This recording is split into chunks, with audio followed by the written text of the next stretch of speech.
Hi, welcome back to Inside Eden. It's your design bestie, Jamie Roddy. And today we're going to get into Feng Shui principles for your bedroom. A lot of times I'll go into my clients' homes, and even if they're not really spiritual or even open to these principles, they still always listen. So that's refreshing. I have some tips and tricks for you that you might or might not know. So let's get into those. Number one thing that I always tell my clients is don't have pictures of your children in your bedroom. This is a place for love. This is a sanctuary for love. Whether you are single or with somebody coupled, we all kind of want love, right? If you don't want love, then, you don't have to follow these feng shui principles. But if you have some love and you'd like to increase that love, if you are single and you would like to have love in your bedroom should be a sanctuary for that. So if you're married, do not have pictures of children in your bedroom. If you're single and you're wanting to attract a mate, you also do not want to have pictures of your children in your bedroom. They can go all over the rest of the house. So we're going to start there. This should be a sanctuary for love, and all of the art and decor should symbolize that as well. So when you are choosing art for your bedroom, you're going to be very specific about it. You don't want pictures of, artistic nudes of the woman with her back turned to you. You don't want pictures of shipwrecks. You don't want pictures of krakens attacking shipwrecks. So be careful what it is that you're putting in your bedroom, because these are the types of energies that you're attracting into your bedroom. Number two, this is a big one for a lot of my clients with these beams in their homes in both Florida and Southern California. There's a lot of the Spanish architecture. You really want to avoid a beam splitting your bed, especially down the middle. Energetically, that just separates, it bifurcates the two of you. And that's not what you're wanting to happen. You're wanting to come together. Wink, wink, nudge, nudge. Number whatever, clutter under the bed. Go under your bed and clean everything. The idea is that you want energy to move around all around while you sleep and while you're connecting, and any kind of clutter underneath your bed is not conducive to that. It traps the energy under there. And then if it's trapping dirt and things as well, you are simply not going to have as restful a night's sleep as you could if you underneath your bed was clutter free. That's going to bring me to my next point when we're talking about not just connecting with lovers, but also the quality of sleep that you're going to have. Let's talk about that. Number one, no, you cannot have your workspace visible in your bedroom when you go to bed. Now, if you are living in reduced size living quarters, fine. There's no shade to that.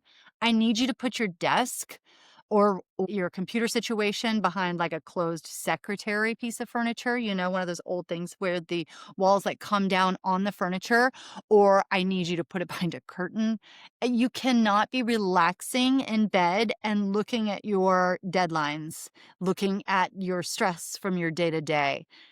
It's absolutely a no-no. It's one of my biggest ones. Similar to that I see almost more often than not these days is exercise equipment in the bedroom. That is not the place to get all jazzed up and then also relax and sleep. Do you understand that? Those are diametrically opposed. Getting super, super amped every time you see that equipment, or sleeping. Either way, it's not conducive. Like if that's my sleepy, cozy space and I see a treadmill in there, I'm just going to want to nap when I see the treadmill. And obviously, the other thing, like if I'm looking at a Stairmaster and I love working out, it's going to be really hard for me to get a restful night's sleep. Here's some sneaky things that you don't know that are disturbing your sleep as well, as far as decor and choices to place things in your room. This is a tough one. Books. Books have so much energy, stories, chaos in them that they are energetic little powerhouses. Each one is like a world.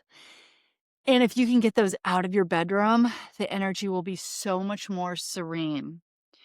Furthermore, along those lines, a really tall, towering bookshelf, any kind of like tall furniture in your bedroom, especially if it's close to the bed, is energetically bad too, especially if you live in earthquake-prone countries or areas. Just the energy of it is that something large could ostensibly fall on you. It's when we start getting into it, you're seeing that this is really kind of common sense. What do you need for a good night's sleep? I need for something not to fall on my head. I need to not be thinking about work. I need to not be jacked up. I need to not be thinking about the dirt or know that there is clutter underneath my bed. Along the same things, let's talk about electronics. We got to get as few electronics as possible in your bedroom. So you've got the staples that you have, and I understand that, but any that are not necessary for that situation, and you're having trouble connecting with your lover and you're having trouble sleeping, start there. Take out a lot of the electronics that you really just don't need. Let's talk about bed placement. They talk very often about your being able to see the door. And this is very important. You need to be able to see the door from where your bed is, but you don't want to have your feet directly pointed out the door. They call this the coffin position. So also avoid this. Your linens should be clean and soft. Upgrade if you need to. This is not a place to cheap out. You need to have like buttery molten moonlight sheets. I love Peacock Alley. I love a good Anne Gish situation. If you are looking for some high-end names, these are the sheets that I use for my clients. If you're looking to upgrade and you need suggestions, there you go. Let's talk about symmetry. When you are sharing your bedroom, or if you want to be sharing your bedroom, it needs to be equal for both parties. You cannot shove a bed up against a wall because then only one person gets a nightstand. Both people need a glass of water and a little table to put it on. Both people need a place to set their phone if we can't keep it outside the bedroom. And both people need a place to rest their one little book or their one little journal, not a whole bookshelf's worth. But if space is super tight, I have instead opted for like floating shelves that are very small. So instead of one small nightstand, two people get two like minuscule little tables. There needs to be symmetry because both parties are equal. If you don't have that right now, your room is not conducive for attracting a love partner in there. Also, some people talk about using red in the bedroom, and I want to say you need to do that sparingly. Yes, the color red can incite sexiness and a desire for connection, which is fantastic until it's not, until the red is representing fire and aggravation, as it also does. So use red sparingly. If you've been married a long time, you probably don't want to have too much red in your bedroom. A couple of red candles that you pull out when the time is right is probably better. It's okay in like a honeymoon situation, inciting the romance, but there's the light and the dark sides of decorating with too much red. It can bring on sexy time, but it can bring on angry time. It just incites passion. So use red intelligently. Lastly, let's talk about chandeliers over beds. I'm a big fan of the look, but only if they are over the two nightstands or over the foot of the bed. You don't want to feel like you're in any imposing danger, possibly. So you never want to have a chandelier positioned directly over your bed. You just never want to feel anything but safety, comfort, symmetry, beauty, luxury, calmness, and occasionally excitement in the bedroom. So anything that's not conducive to that, you want to minimize. So those are your down and dirty, quick and gorgeous Feng Shui in the bedroom tips and tricks. For more fun, hit us up at Eden Alley Interiors on the Instagrams, the Facebooks, and the TikToks. And hit me up with your questions too in the comments or any place that you can. You can also email us at edenla@edenla.com.